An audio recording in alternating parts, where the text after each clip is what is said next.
Netflix 仲有嗰個混沌的少年嗰個一鏡，佢贏咗獎啦，嗰個你未睇啊？佢贏咗最佳最年青，係啊，最年青啦。咁嗰套戲都贏咗好多獎。佢贏呢個獎，我都想有啲興趣睇下。我都同你講啦，你又話你開頭又話人哋我話唔係好睇到僆仔做戲。我話每一次 roll 機之前咧，嗰日要 roll 機咧，之前係俾1個星期嗰啲所有演員。係啊，你唔好理啦，你準備啫。咁如果我真係講錯咗咁點啊？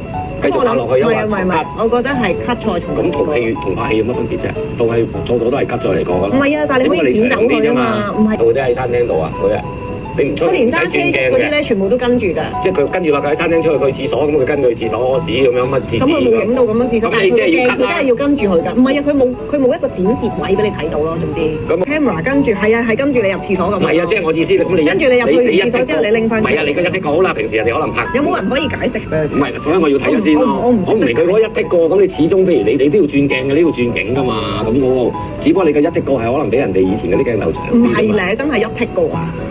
有冇人解釋到俾佢聽？好明呢個。我睇完先同你講嘅，咁我都未睇，我點會明咧？我係咪好明？